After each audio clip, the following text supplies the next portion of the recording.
Ladies and gentlemen, December 11th, 2024. The snow is coming down in Columbus, Ohio. Hopefully it's warmer wherever you're located. We have a man. Casey, where are you? Are you in Pittsburgh, my friend? I see the Pittsburgh Steelers behind you. Yeah, we're in Pittsburgh, man. So we got the snow coming down as well out here. Actually, it's raining right now, but it's ugly out.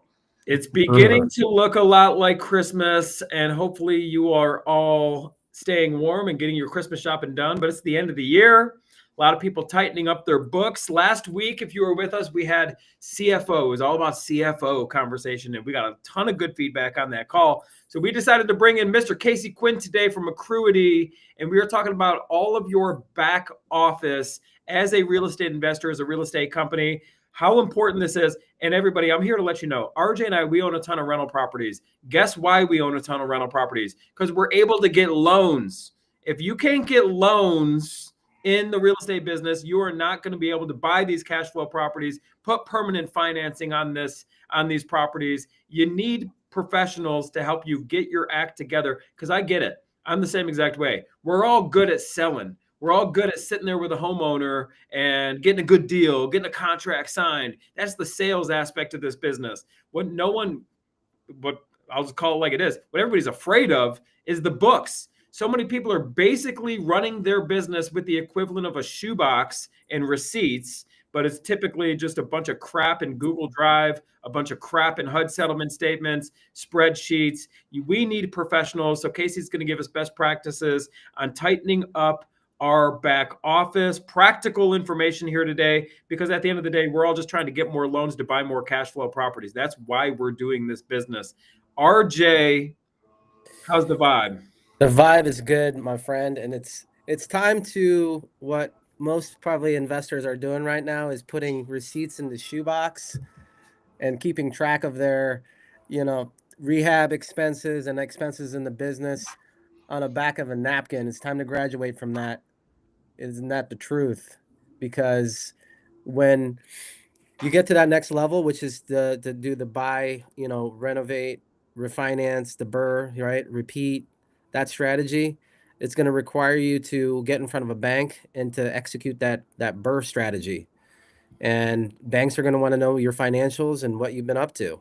And if they see that you just don't have good back end stuff, the property, yes, that's a big factor. But if you don't have that, if you can't show up to a bank with your receipts and everything kind of just nice and tight, you're not going to get the loan done. So we've learned that over the years. So we weren't, in the beginning, we weren't put together. We're out there hustling and trying to do deals. And what we knew was just to take imperfect action. But as you take imperfect action, you get better, you learn, you adjust, and you got to implement. That is the big key thing here. So we're going to walk away from this live with some things to implement. Thank you for being here, Casey. Casey, welcome, sir. And first and foremost, tell us about your company, Accruity. What do you guys do? Yeah, and I guess I'll start off by saying I apologize if you could hear the leaf blower outside here. I don't know if it's coming all the way through there, but it's literally out this window, of course, right when we go live. You know what, baby? This is live. You never know. This is why live, yeah. Sometimes we do this from home. I got a baby throwing up on me. We never know what's going to happen. So a leaf blower is the least of our worries today, but thank you for acknowledging that. I'll talk a little bit louder here. It's funny that just we barely hear it, just so you know. Okay, good. Yeah, so our company's Accruity, right? So just a really quick background on myself. I know we don't want to dive much into that kind of stuff, right? But about my history. I'm a CPA by trade. I got into public accounting when I graduated from college back in 2010. Got into accounting, was in public, started my career in Ernst & Young and spent 10 years in public accounting, took a CFO role at a local real estate company about 7 years ago. That was my introduction into real estate. Only lasted about a year and got fired, right, guys? And that was when I was like, all right, I understand real estate a little bit here now, and I've got the background to be able to do this thing. And that's when we scaled, man. We I found a business partner that kind of knew the real estate market. And we built a $125 million portfolio over the last 5 years. And I will tell you, the way that we've been able to do that is through our back office. Congrats, man. I walked it just to make the seller financing deal. But we bought our first property, a $40,000 single family home, private money, BRRRR'd it, right? And we had no money. I was fired. I had just gotten married and just had a wedding. And we started burr modeling, and the back office is everything. I'm a CPA. I knew the financial side. I had no money. I didn't have a job. And so how was I able to get loans from a bank, right? You need to be really clean there. So about 2 years ago, to your question, we started Accruity, which is essentially a back office hub. We're really here to help real estate investors clean their books, get really good, strong bookkeeping in place, get really good, sound financial reporting for them, so that two things happen. One, they can run their business effectively through the actual language of how to run a business, which is math and accounting, right? And then two, so that they could actually present that in a reasonable way to banks, to private lenders, to partners, business partners, to syndicate investors, to all of the people that need to understand that they can trust these operators, right?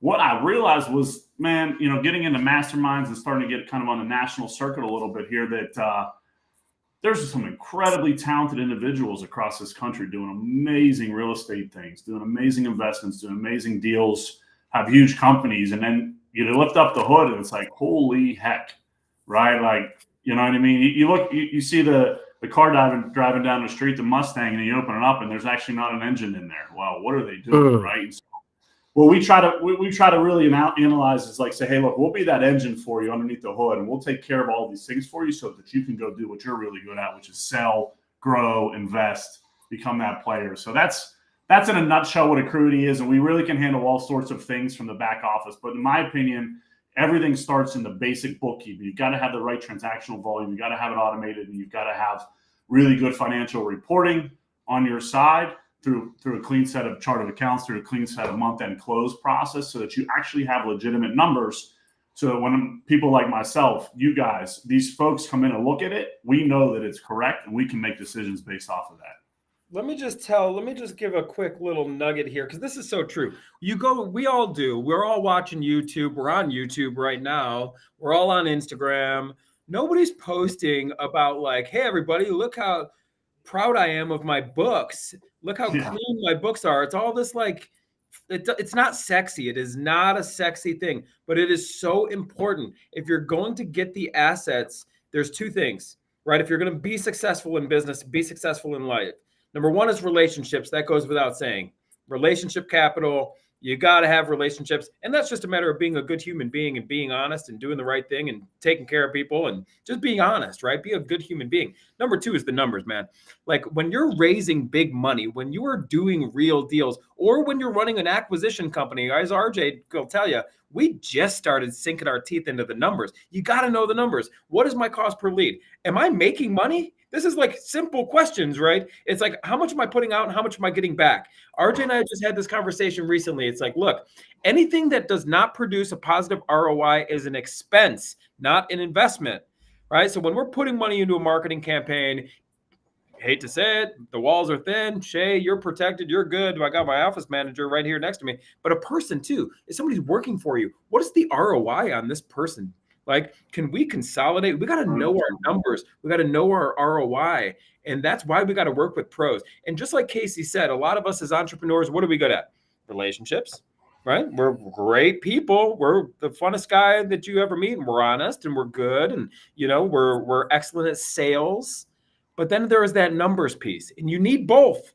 You need both. So, Casey, what is like some of the things that you're starting to look under the hood? All right, you're kind of a real estate investor yourself. You practice what you preach. You're scalable. You're bankable. You did it all for yourself. That's amazing. Then you start meeting other real estate investors and you see they're doing amazing deals, but you're also seeing that, let's call it like it is, they don't have their shit together. So what are you mostly seeing? What are like the key parts of somebody's business where you walk in, you look under the hood, glaring things? What are the common glaring things where you just know this person does not have their shit together?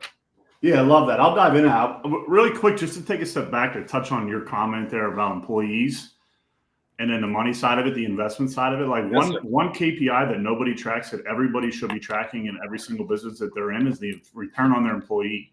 It's not happening. I bet you, I don't know if you guys are doing that or not, but your point is you're investing in employees. What is the return on that? Well, like you should be tracking it. So you need to understand, what is your cost per employee? How many employees you have? What's your cost per employee? What's the revenue? And then what's the margin they're bringing in? And then you need to track it over time to understand when you need to be investing more into your employees. It's a massive KPI that most folks don't look at, that they should be looking at, because it really helps you figure out how to scale your business. right? You can have intuition. You can have a lot of things around scaling and solving constraints by throwing more resources at it through people. But you got to be tracking that. You got to understand the return on those people at the end of the day, right? The second piece of that exact same comment that you made, what I say is a lot of people don't track is their cash conversion cycle, right? Their triple C. Every dollar that you spend, whether it's on an employee, whether it's on marketing, right? Whether it's on direct mailers, whether it's on digital advertising spend, right? The digital ad spend, if you're good at marketing, hire the right person, that's easy. But there's other investments that you're making. Every dollar that goes out the door, when's it coming back? I've seen it so often, right? People lose their businesses completely because of their cash conversion cycle. Like, oh, I'm going to go sell to the government, or, I'm going to sell to Johnny over here who's not going to pay me in 90 days, and I'm going to go build him a deck, or I'm going to go do something like that in the construction space. Well, like, your cash conversion cycle is massive. When it comes to wholesaling in the real estate space, specifically there too, right? If I'm spending $1 today and I'm doing mailers, well, your cash conversion cycle might be a little bit longer by the time it hits them, by the time it reaches them, they see it sitting on their table. You do a follow-up mailer, you might be 60, 90, 120 days out, where, PPC or PPL lead might be a lot quicker because you get them on the phone that day, you get under contract in 2 days, and you're closed in 30. And so you need to be understanding when you're investing that cash, there's two pieces to it. One is, what am I making? What is my return on that specific money that goes out, whether it's digital ad spend, mailers, whatever it is? But number two, how long is it taken to return to me? Because that money, if it's taken 90 days compared to 30 days, that 60-day delta, like, money's not free, right? It's a cost. It's another massive piece of the business that people don't analyze, is the real cost of capital, right? And so if you have any debt on your books, and even if you don't have debt, the opportunity cost of buying more mailers, for instance, maybe you could hire an employee. And so there's an expense related to letting money sit out there in an investment. And so understanding your triple C, your cash conversion, is massively important. So if you're not tracking that out there, really start looking and tracking your cost, your cash conversion cycle, so that you can make sure that you understand what that is. So I got a question, Casey. You mentioned something that's super important. We've got a lot of our community, a lot of fix and flippers, a lot of wholesalers, and they're getting ready to make their first hire. And that first hire is typically going to be an administrative assistant, which in turn isn't really related to a revenue kind of generating event. So salespeople, I get it. It's like, are you getting a return on them? Are they bringing in revenue? Yep. So in your experience and what you've seen, how do you, for employees that are not really tied to revenue, they're more an administrative end, they're more of the assistant end, how do you tie in to see if you're getting a return on employee? What have you found to be the best? Yeah, it's a great question, right? There's really, what I would say is two ways to go about doing it. They're the same, but the one is, you're hiring this person to free up time. And so how do you equate a cost to a time? That's what you need to do. So if you're brand new and you're hiring your first employee, for instance, right? Like, how much time are you going to get back, and what's that time value to you? What I would say the rudimentary way to do this is essentially say, what are you worth per hour, right? And give them everything that you can below whatever it is that you're worth. So if you believe that you're worth, if you can go right now and make $100 an hour, give them everything you can that you're doing that's below $100 an hour task, right? That's the easy way to conceptualize this and really start rocking and rolling on it, and have the faith that you're good at what you do to go hire. Like, oh, I don't have the money. Well, you need to buy back your time and have faith in yourself and trust in yourself that you can go make the money based on an hourly rate that you think that you're worth, right? So I'd say that's a reminder. And then the second way is to actually start tracking the revenue that you've created and the margin that you've created on that, right? So if you're making, make up numbers, right? Like, if you're making 200 grand a year right now, or call it 30 grand a month, and you want to go bring on an assistant, well, your revenue better go up. Just because they're doing administrative stuff, they're not revenue generating. Somebody is. So they're doing something in order to create somebody else doing the revenue generation, or the cost cutting, right? Cost cutting is a big factor that people don't massively realize, that, you could hire someone to come in and create automations where it's a one-time investment, or they're coming in to really reduce and increase margin. One of the massive things that is underlooked is that margin. If you reduce margin by 10%, the compounding effect on that as you scale your business is massive. So everybody that's an entrepreneur always goes out there trying to scale revenue, right?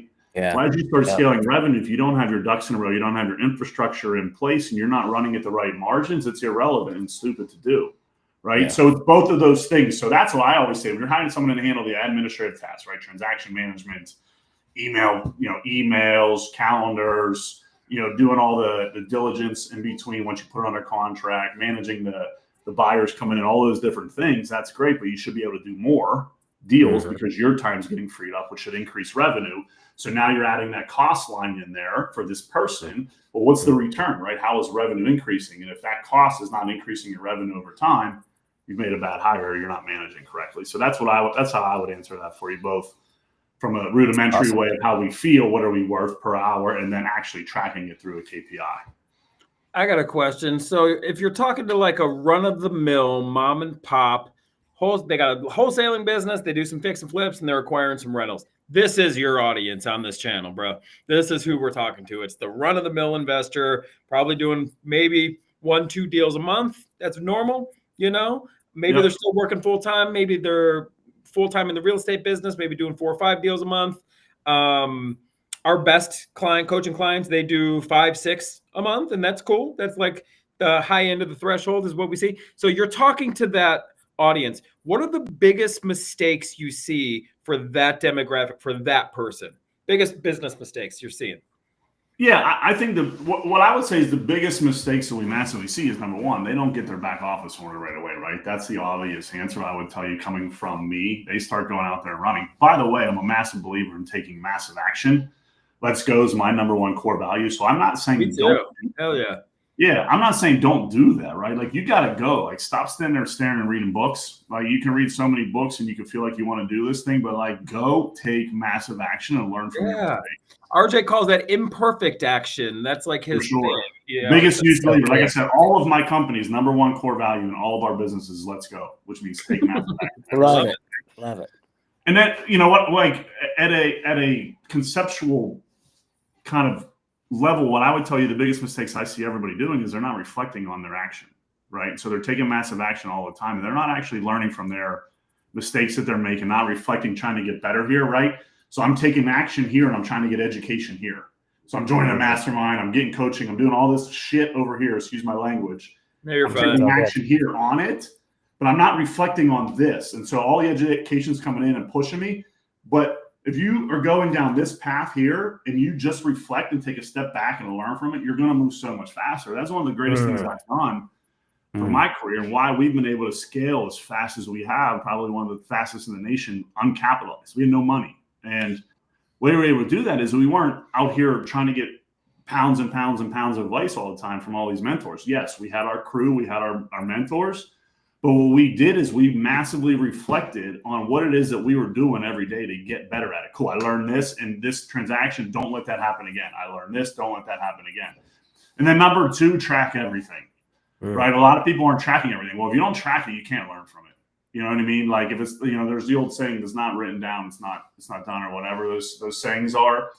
And it's cliche, but it's the truth. Like, you've got to be tracking everything. It's like from day one. I'm not saying you need to set up a massive CRM system and spend $100,000 to like get yourself a go high level CRM that's fully dialed in, that has all the funnels. But like, if you're starting, you start out with mailers and you say, all right, I'm going to drop $5,000 as an investment in mailers and try and get my first deal. Like, make sure the back end's set up tracking that, right? If you send 5,000 mailers out in this neighborhood, make sure you understand how many leads came back in, how many turned into appointments, how many turned into contracts, and then how many turned into your deal.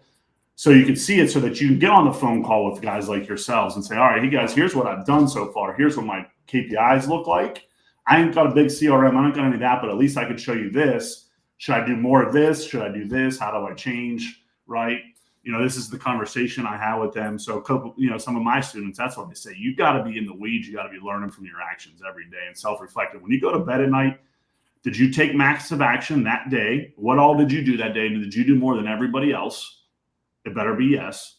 And then when you're laying in bed that night, understand how you can get better. What did you do wrong? Like, massively critique yourself every single day, because it's not an ego game, right? Like, your kids and your grandkids and the trips you want to go on don't care about your ego. They care about your wallet. They care about making money. And so if you're not reflecting on the mistakes you made every day, and getting better at that, then you're going to be in a world of hurt. And we see it all the time, right? You see ego guys out there all the time that already know everything and they're already badass. No, the worst attitude. They're not coachable. People are catching them. I talk about myself all the time, right? 5 years ago, I didn't know anything about real estate. I was in $100,000 in debt, had no real estate, had nothing, right? There's guys running around with all these egos. Well, look at me now. I'm on stages in some of the biggest masterminds in the country, only because I took massive action and reflected on it. I'm not here to compete with you. I'm not here to try to be better than you or you be better than me. I'm here about winning. I care about taking care of my family and my kids. That's all I care about. So I need to make sure I'm understanding the mistakes I'm making, fixing them so it doesn't happen again. I've been studying the work of Dan Martell. Do you know that guy? Yes, I am familiar. I love him. You remind me of him because he's like, you know what? Everybody's like reading the next book. People come to him all the time. They're like, what books are you reading? He's like, what I'm reading is completely irrelevant to where you're at in your life and your business. And he says he reads the first 3 chapters of a book, and then he goes to ChatGPT and gets the summary of the book to see if this is something he wants to continue to pursue reading. If not, he's moving on to the next thing. And we should only be reading books and studying on things that are applicable to your business. We don't go to Casey and this, hey, tell us all about what you're reading. Who cares? We got to focus on things that are going to serve us right now, not these dreams and this like, hey, let's read all about Elon Musk and how is this helping us? Maybe it motivates us, but we got to take the right action. And there's a lot of people, and RJ and I've been in this trap before. We're taking action, we're motivated, we're inspired, but we're not productive and we're not creating the results. So when it comes to revenue generating activities, is what RJ calls it, what are the actions the run-of-the-mill mom and pop real estate wholesaler, fix and flipper, and buy and hold person should be taking? Where should we spend our time? Yeah, really quick, just to finish this thought process on the books, man. I love what you just said there, because I get frustrated even with myself sometimes because I go online, I'm like, these dudes are reading all these books and like, holy hell, am I so far behind when it comes to the reading of the books and those things? But to your point, if it's not relevant for today's business or what I have going on today, what's the point, right? It opens up your vision and opens up your mind for sure.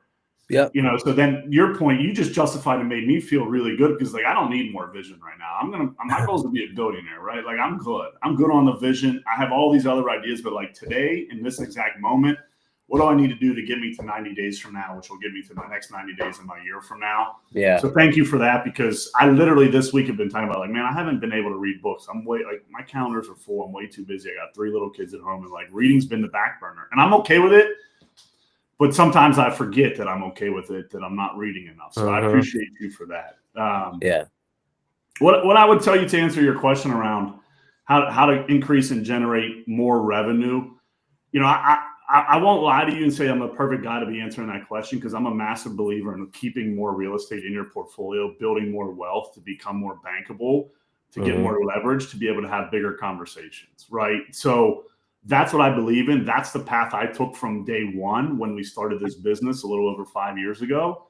And it was all about beg, borrow, steal, cheat, don't cheat, don't steal, right? But beg, borrow, do whatever it takes, scrap, eat ramen noodles, do whatever we can for as long as we can to build a portfolio, right? Yep. And so when you talk pure revenue generation, it goes against, in my opinion, because revenue generation is irrelevant other than one thing, which is cash flow at the bottom end or exit one day down the line for your enterprise business.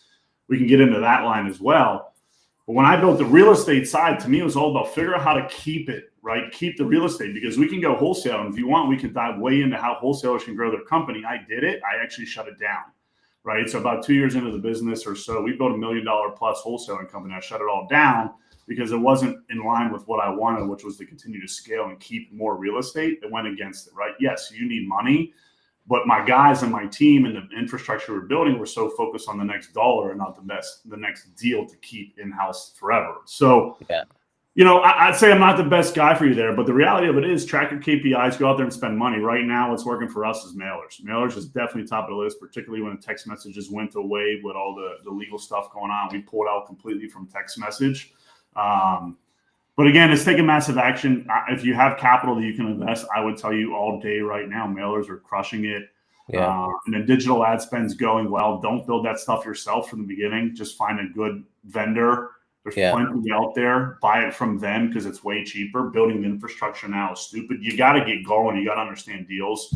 And then I would say do the appointments yourself. Start in your local market unless you're in like San Diego or like Colorado. Then you're going to have to go elsewhere. Then I would say get a mentor that does fully virtual wholesale. Plenty of those out there as well, as you guys probably do. I mean, I'm not whatever, but if you can start in your own market, do it. That's what we did. That's where we had success because we were able to get in person lockdown deals. So our cost per deal was significantly cheaper because, again, we could create the face-to-face interaction and get the deals locked up. So, that's my advice there. Again, I'm not the expert on being able to go out there and find deals and really start to get going on the real estate deal side. So you're saying you're doing direct mail pieces to who are you targeting? And you're buying up. Are you mainly into residential, or are you also looking at multifamily?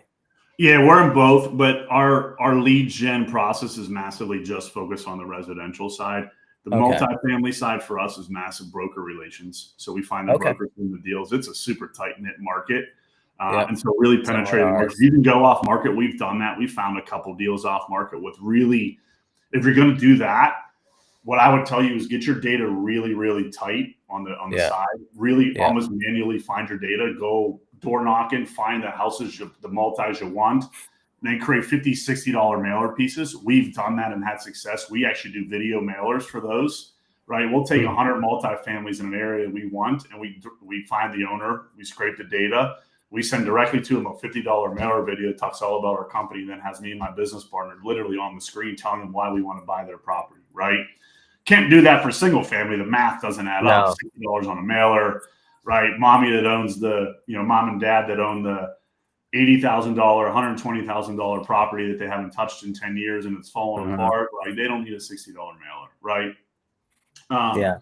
So that's we're targeting it. We test, right? I mean, we're spending $15,000, $20,000 a year, a month right now on our mailer campaigns. On mailers, different campaigns, different data sets. I'm not the data expert either. We use a company called REI Print Mail. No affiliation, no relationship with them other than we love them. We're tight with those guys over there. We let them scrape the data. We let them kind of pull the data that we want. They have a huge data back-end system. So we're saying, hey, give us 50% equity or give us, the foreclosure list and under this value. And I'll be honest with you, I'm not the one deciding where we send it to. My business partner does the finding of our local deals there.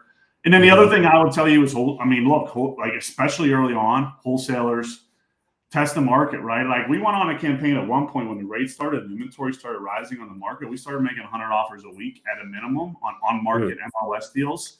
We had a great campaign when we did that, where it was literally we lowballing everybody, right? And it's free, by the way. There's no real investment cost of this other than time. And so we had our VAs just start, we put together a boilerplate offer and we starting offers, lowballing offers to all these properties that were listed 60, 90, 120 days.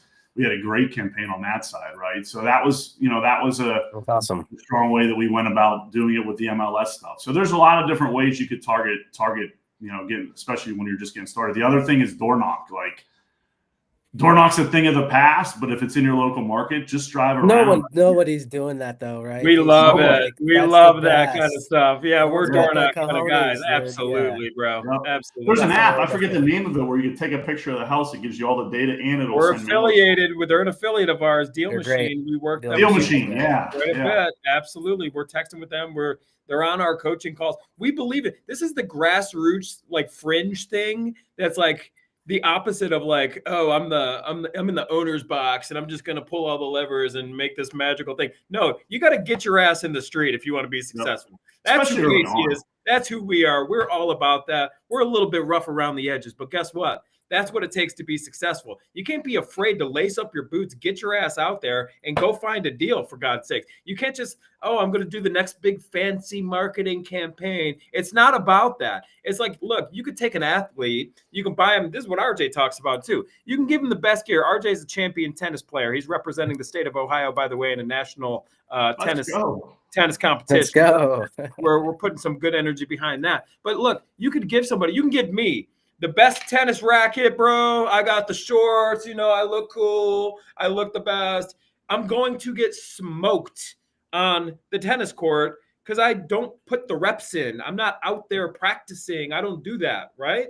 Yep. Same thing in real estate. You can have the fancy, this data list. I don't even care about any of that. It's so stupid to me right? It just get your ass out there, get on the phone with sellers. When we talk about revenue generating activities, we talk about here's what you need to be doing every single day. Talking to sellers, raising money, analyzing deals, and basically making closing, offers, getting them to closed. It's like to the finish line. It's like done. Signing what you got to sign to get the deal to the finish line. I got a question. Hey, there's no better record than your track record, right? Get your feet dirty, man. Get your hands dirty. Let's roll up our sleeves and make things happen. That's right. You got to put the reps in. You got to, because when you start hiring people, especially the high quality people, they're gonna know you're full of shit if you don't know your game. Like you're in this business, you start doing some deals, right? And then you're like, oh, I'm just gonna replace myself with somebody else. Yeah, and then you're gonna come up with situations that you have no idea how to handle. Yeah. And then your star player is gonna be like, you don't know what you're talking about. I'm gonna go to this guy because he does.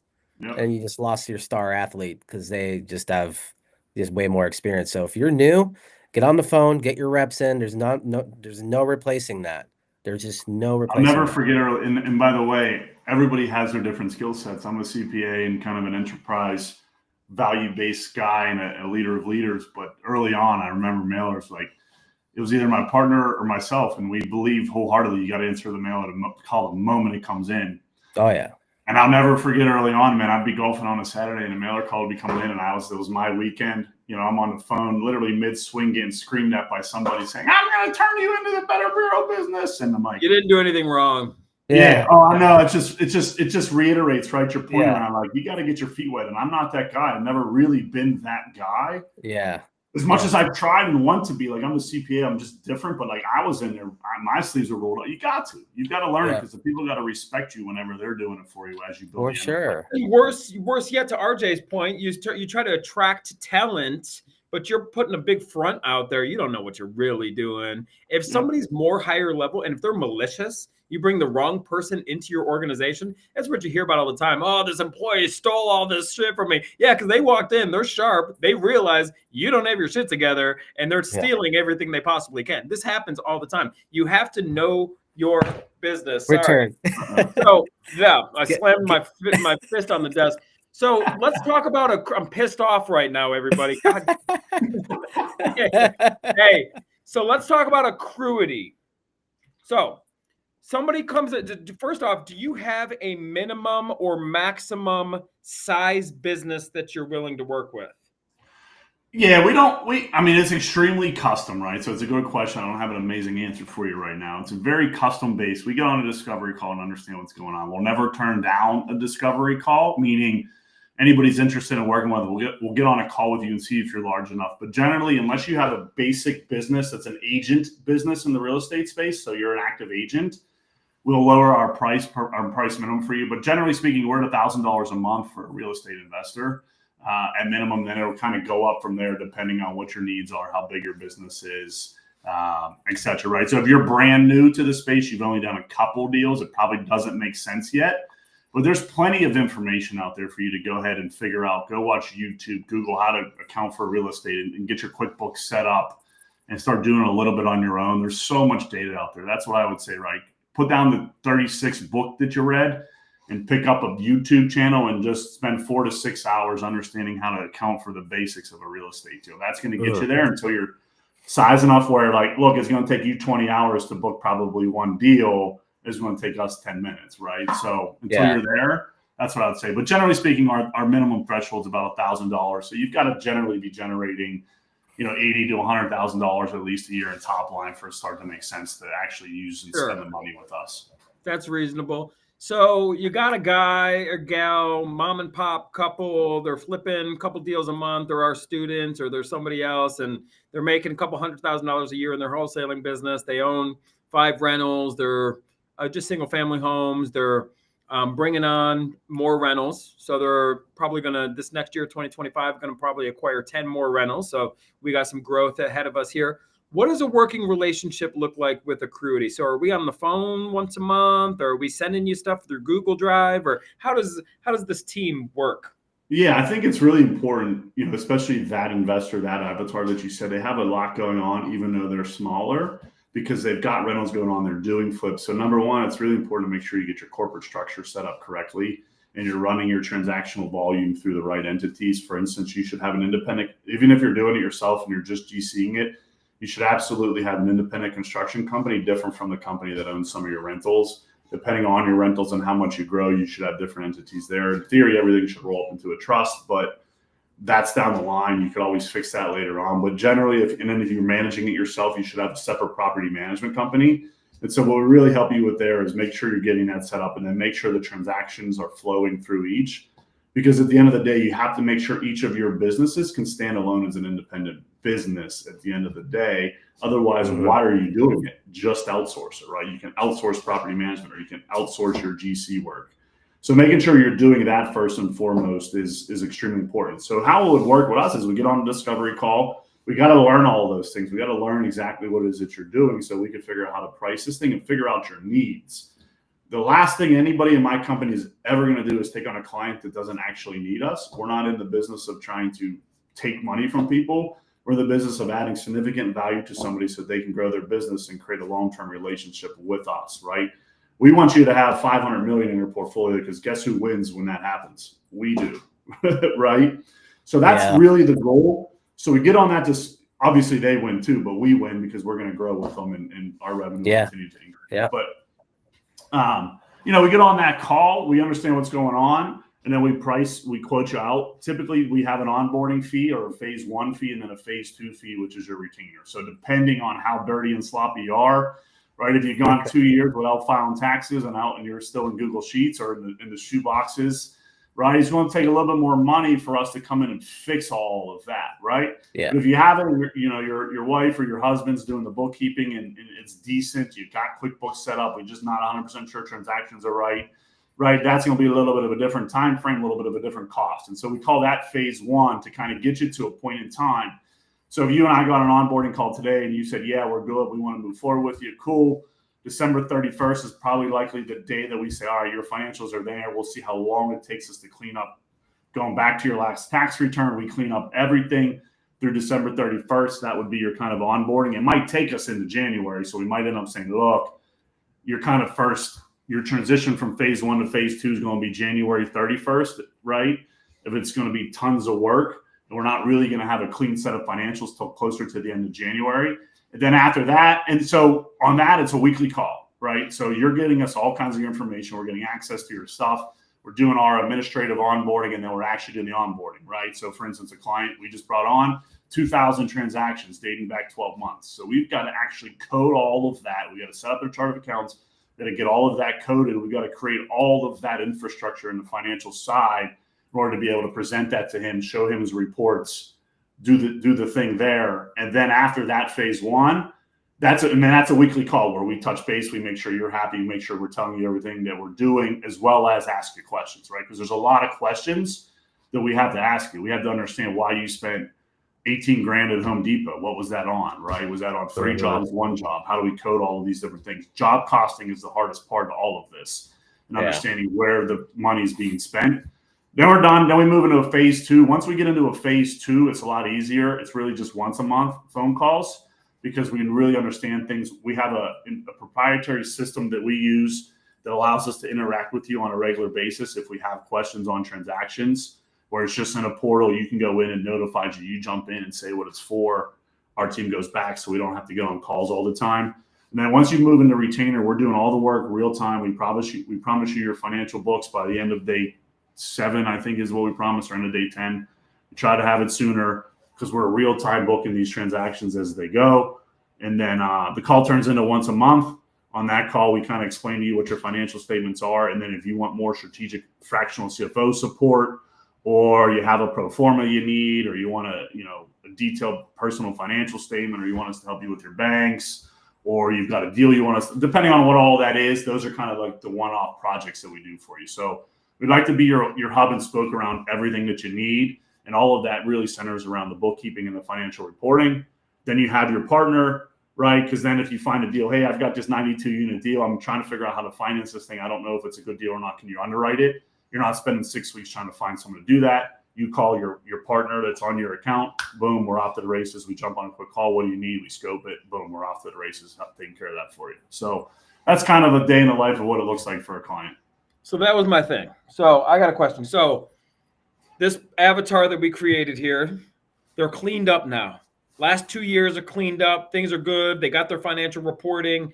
Now what is possible? So they can take this now to go to banks and stuff like that. We're throwing around huge numbers on this call, right? We're talking about $100 million portfolio, $500 million. How does this work? Okay, I'm cleaned up now. I got my books. Now how do I go and do this? Like with clean books, what does that look like? What does it mean to be bankable? And how do we make this happen? Yeah, just like anything in sales, if you're raising capital, you're going to a bank, you're trying to get a deal done, everything is about the relationship and the story of which you're telling, right? And so what I mean by that, if you don't have clean books and records, your story is going to be super easy to poke hole through, right? You go to a bank, you bring them down to your office, right? If you're smaller, you might not have an office. You bring them to Starbucks, you start to tell the story. Hey, I've done this. You should give me money because of this. Great, cool. We leave. We'll send me it. And then you got nothing to send to them, right? And then it's just all a bunch of lip service. And I've had we do private lending as well. And I've had so many people that I've met with where it's like they talk a huge game, they tell a big story, and then they go to send me stuff. And I'm like, dude, we can't even work with you. I can't even give you 50 grand because like I don't trust that the 50 grand is going to be safe because I can't see anything. I take you by your word, but this is real money we're talking about. So what it looks like really from that back end is you have that cleanup button up. They require tax returns, which is fine. But the problem is with tax returns is loan officers don't understand tax returns. So the faster we can get you away from them relying on your tax returns, we'd rather the tax return just be a box check, right? They got the tax returns. But if all you could send them for them to analyze if they should lend you money or not is the tax returns, you're in a world of hurt because if you're a good real estate investor, guess what your tax returns show? That you lost money. I haven't paid taxes in 3 years, and my taxes, I've lost money every year. But guess what, guys? Little secret, right? Like, I'm doing okay. But so you need to be able to tell the financial story. That's through financials. And then the biggest thing, particularly for folks early on, is a really strong personal financial statement. So what I call is a personal financial statement on steroids, right? Everybody that's ever gone to a bank understands that the bank will then send you, hey, can you give us a personal financial statement? And they send you it. It's either an Excel or Word, and you fill it out. Well, like, guess what? You're just coming into their world telling a story based on how they want to hear it. No, what we want to do is take the story and put it in our own hands. We want to be on stage telling the story to the bankers. And so we do a personal financial statement on steroids. That's one of our big things. That's what's made me really successful because early on, I got fired. I had huge debt. I had no money, and I didn't have a track record. I had nothing, yet somehow I was finding a way to get money from a bank. The way that I was doing that, I was taking the story, putting it in my own hands and giving that story to them so that they felt safe, felt good. I really like this guy. I'm going to take a chance and lend him money. So we do that at Accruity, can do that. We do that. We do it for several clients where we'll build on more of a, what I call personal financial statement on steroids. We're really telling a story, right? They want to know about me. They want to know about my family. They want to know about my investments. They want to know about my businesses. It's all tied out. They know about my cash in my banks, literally everything. You want to know everything in the world about me? Here it is. And I tell it the way that I want to tell it. So that's some of the keys that I always say, the way that you can get bankers. And then you want to get in touch with them. You want to be face-to-face early on as much as possible with your bankers, with your private money lenders, all of those things, right? Because this is a trust game. One thing that AI will never do is get rid of the human relationship and the human touch. We call them banks, right? Or we call them private lenders, which we call institutions at this point, are hard money lenders, right? But guess what? There is a person on the other end of that is approving whatever it is that you want, always. So how do you get to them? For us early on, what we were doing often in this game, hey, we get the loan officer down to our office. They like what they see. We butter them up. Hey, can you get your chief credit officer down here? Get your chief lending officer down here. Let me meet with them. Guess who's making the decisions? Those folks. When you get to certain thresholds, they have boards. Board's got to approve it, but guess who's recommending the approval of those loans or not to the board? The chief lending officer, the chief credit officer, the loan officers. And so building relationships with them make everything so much easier. So that's what I would recommend. That's what you need to be doing. You need to build that story, that personal financial statement story, and build a track record. Like those are the biggest things. Relationships and the numbers. I'm interested to hear your feedback and questions, RJ, and then we're going to start kind of just want to put it out there. We're getting a couple comments, people saying thank you for the info. People, if you have any questions, now's the time to kind of throw it out there. We can throw it out here to Casey. We're going to start winding this thing down. But RJ, what is feedback are you coming up with over there? I mean, this is all amazing stuff, right? This is all relevant to our avatar that's watching this right now. And I'm just curious. So I just had one question about, you're heavily in direct mail. What is your and I'm sure you track this, that the cash conversion on your direct mail right now? What's that look like for you? Yeah, I think we're right in the 60 something days. It's pretty So good. it's, yeah, that's amazing, because Pretty good, but it's because we've been going for a long, we've been going for a long period of time, and then we close quick, right? We've always closed quick because we're highly capitalized, and we're not wholesaling as much either. Yep. And so we're buying them ourselves. So the time that we're trying to delay to get the sales side on the dispo side is a lot less. Yep. When we were wholesaling a lot more, it was a lot greater because a lot of times we were extending contracts, pushing out, trying to capitalize on the dispo side. So 60 days from you mail her out, you call, you get the call, you put it in contract, and then you close. Yeah, and I think that's actually from the drop. I think from the spend it's even more, to be honest. I'd have to pull up the KPI sheet and look, but I think that's from the actual drop. And then we strategically kind of spend money with our print mail like early, depending on how we want our cash flow cycles to look, as well as expense-based, tax-based stuff. So that's from the drop. I'm pretty sure. I would imagine we're probably in the 80s to 90s from the actual spend itself. And then you are doing the BRRRR strategy, right? So you're acquiring them with private capital, right? And this is a lot of houses, duplexes, and everything in between. So from a residential standpoint, what's and are you doing this in Pittsburgh or Pennsylvania or Pittsburgh? Everything's in Pittsburgh. And I've been to Pittsburgh before. It reminds me of it's just from, because we're in Ohio, it's like Cincinnati-ish, but you guys got those 3 rivers there, right? 3 rivers, yeah. And so I'm just trying to get an understanding of like what your housing stock looks like and in your buy box. So if you're doing the BRRRR strategy, is there a certain number all in that you're looking to be on a property? And on the back end when you're doing a refinance, I guess it's like 3 questions. So your buy boxes, what does that look like? And then are you trying to be all in at a certain amount percentage because you're trying to hit a DSCR requirement? Yeah, it's really good questions. People have always asked what's my buy box, and I've always not been able to answer this question well, because our buy box is any deal that makes sense for us. Yeah. What I mean by that, right, is the underwriting. What's the underwriting? Tell me. I don't have a high threshold. I don't have a low threshold. Pittsburgh is a weird basement city, and so we've got a lot of old infrastructure-based buildings built pre-1950.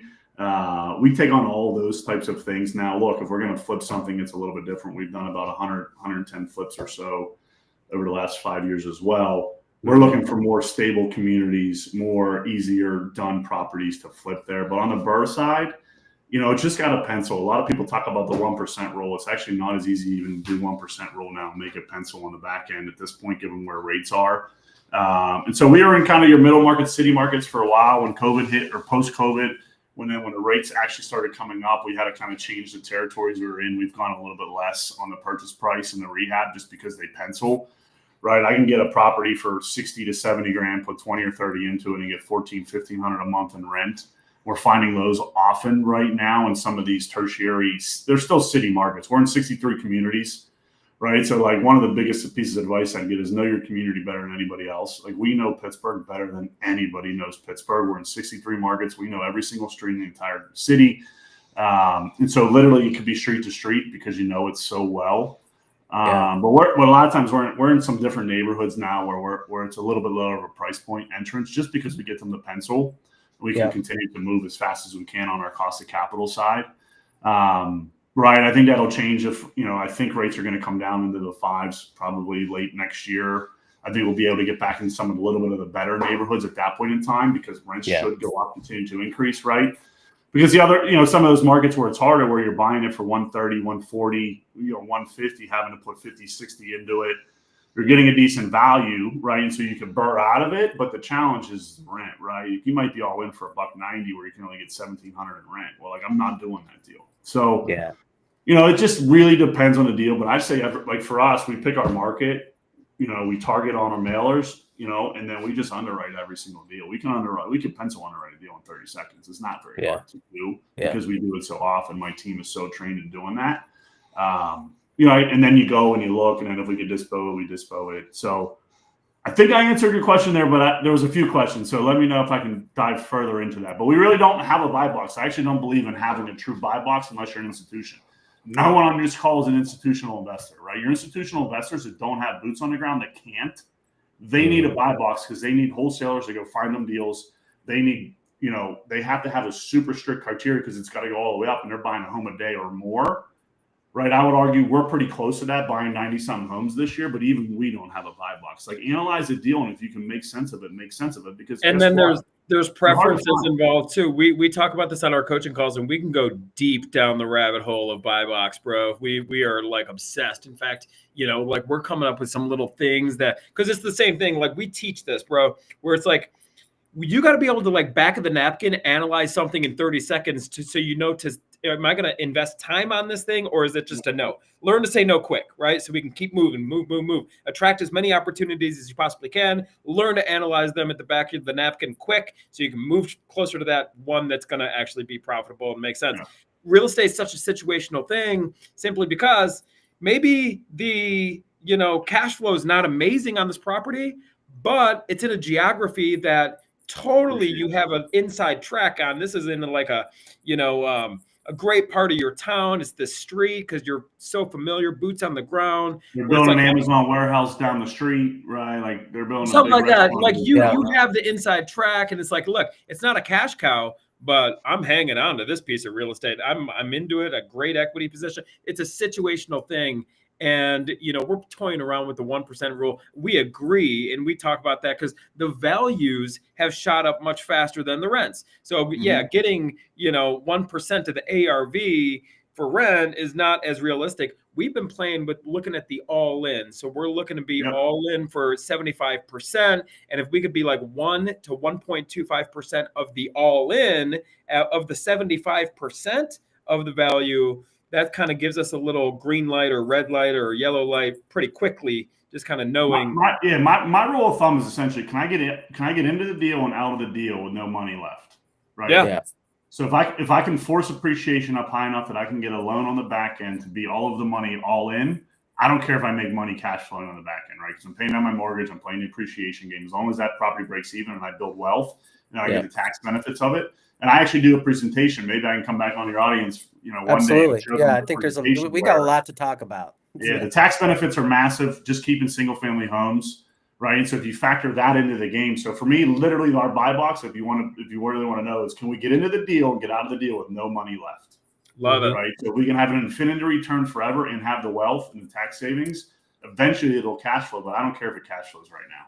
Because you're big enough for that to happen. And this advice is solid. And we're the same way, man. If we can acquire wealth with none of our own money and still, get the benefits of tax benefits and amortization and the tenants paying this thing off, that's great. If you're a small time operator, you better have a cash cow over here fueling this thing in the form of wholesale deals, flips, and positive cash flow real estate. Then you can really start to play this monopoly game where you're just acquiring assets. The cash flow is not as important as your equity position and all the other benefits. I'm just a big believer in it to be doing both right away. Like, if you're going to absolutely, find a way to keep one of every two or one of every three, whatever it is for you, because you can.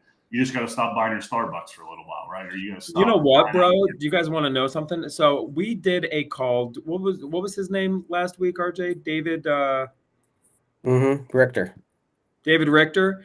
He got me all fired up, and I just dug into my expenses. Was spent last month. It took in 30 days. I spent $156 at takeout coffee. I believe it. I have not had a drive-through coffee since then. And here's the thing. You talked about we got to increase our revenue, but we also got to decrease our expenses as a business. This is what we're here to do. There's something empowering about this. And when you work with a company like Accruity and they're helping you slash expenses, you start to feel in control. When you start to feel in control of your money, even if it's a small amount, this is what RJ talks about. He's like, you get in the flow. You get into this weird energy where you're like, I'm in control. You start to attract opportunities. You start to look for ways to slash expenses, make more money. You get in this flow of building wealth. And it starts with slashing expenses and making more money. And that's what Accruity is best at. Like, that's what you do.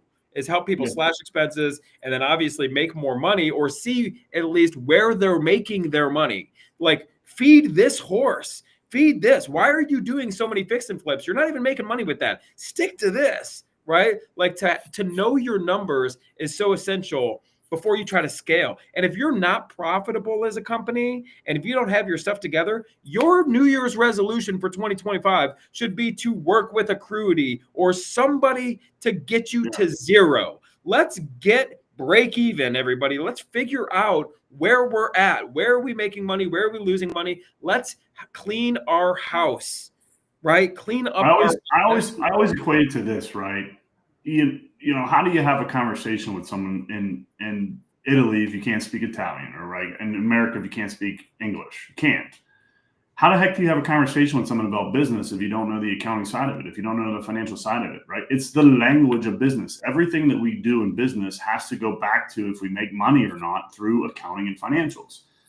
So at least do yourself a favor and learn and educate yourself on the language of business, which is the back office accounting and financial side. So you can say, okay, and to your exact point, right? It creates confidence that we know what we're doing. If we're going to make this hire, we know why and how it's going to make us money or not, right? We start to build confidence because we can actually speak the language of business. So you mean posting cool pictures on Instagram and Facebook is not going to increase my likelihood of being bankable? Don't you see that? I see these posts out there like, where my private lenders at? I got a banger. Like, okay, yeah. Look, what do you got? Like, you think they're lining up for that? You know, the post funny. Before that was like, you know, some inappropriate meme or like some crazy. It's like, guys, let's take our businesses seriously. Let's make 2025 the year of we grow up, is what RJ likes to talk about. Let's get mature. Okay, let's start paying attention. Let's start facing the fears. Let's stop trying to look cool and act like we know it all. Let's humbly approach a professional like Casey and be like, I'm getting my ass kicked every month. Please help. Like, there's no shame in that. You are never going to reach the next level without facing the devil, right? And every at least on us and pretty much every firm that's out there, you know, again, everybody, it's very confidential. That's the biggest piece of all. Yes. It's super confidential. So it is scary, especially people that haven't made mistakes, haven't filed their, like, you'd be surprised how many people haven't filed their taxes, right? And like, we don't tell them. Like, it's confidential. All that stuff stays here. But like, in order to grow, you've got to get yourself fixed. So face the man in the mirror and get it fixed. When you face your fear, they disappear. RJ, let's start putting a bow on this. What else? What do you got? Bring us home here, RJ.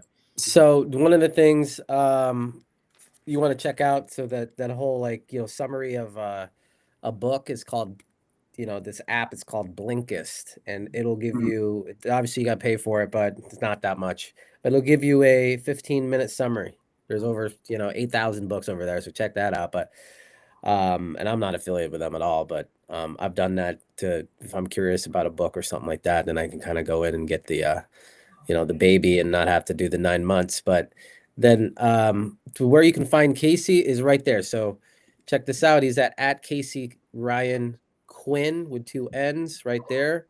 Check him out on IG. And then if you want to set up a call, hit him up. You know, what is it? Accruity.com? Is that you? Yeah, Accruity.com, or, you know, slide into my DMs if you want, right? There you go. Sales team, whatever you need to do. Accruity.com, though, nice intake form there. That way we can get you on a discovery call right away. Sales team's sitting there, ready to go here. We're trying to grow our company to be able to help more real estate investors. It's an incredible opportunity out there, particularly heading into 2025. Yeah, massive opportunity, in my opinion, is coming for us, and let's take back our real estate, right? Let's get these institutions out of the way and let's take back our real estate. These calls always go quick. Casey, we got about another minute here, man. What final thoughts do you got here for us? Yeah, just that. You got to learn to speak the language of business, which is accounting. In the real estate space, it is so important because it's all about investment. You got to make safe, strong, good investments, right? So in order to do that, you have to understand the money behind it and the accounting and the KPI side of it all. If you don't have that stuff dialed in, make sure you're getting out there on YouTube to dial in on that stuff. Find the people like ourselves that can help you, whether it's us or our, you know, collaborators and competition that are out there also helping folks. What I would tell you is make sure if you're going to use an outside source on your bookkeeping and accounting reporting, KPI management. Make sure they're in the real estate space. If you're a real estate investor, if you're not, whatever space you're in, make sure that they have expertise in that.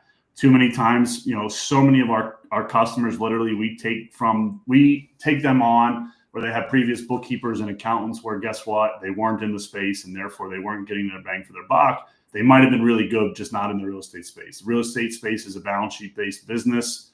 It's an investment based business. It's not a straight P&L focused business. And you've got to be understanding the differences between the two and your CapEx spend, how to maximize tax advantages, those types of things. So make sure you just find the right person, focus on it, dial it in. It's the hardest part, particularly for real estate entrepreneurs and salesmen, because they don't care about it, but they need to care about it if they want to scale. Let me just say something that is so relevant. What he just said, they're working with a bookkeeper / accounting firm that actually is a real estate business, is a real estate investor. RJ and I, what we used to do? Play small. Oh, who's got the lowest fees? We ended up working with one woman who barely spoke English. For God's sake, we're saving all the money. And meanwhile, we're getting our asses kicked every single week. So with this being said, work with pros. And your rates and fees are very, very competitive, by the way. We've kind of looked into that as well. So Casey, thank you very much for being on with us today. Everybody else, we will see you next Wednesday at 11 a.m.-ish. Depending on if we're able to log in effectively or not. But we're here every single Wednesday. Thank you for subscribing to the channel. We've been getting a lot of the questions and comments come in after the live recording. So we may be hitting you up, Casey, with some personal messages. But follow Casey online, Casey Ryan Quinn on Instagram. His business is Accruity, and he will get your house in order so you can actually build a bigger house and build a portfolio, build a legacy. That's what we're about. So Casey, hang out for a minute. Everybody else, we'll see you on the next live stream.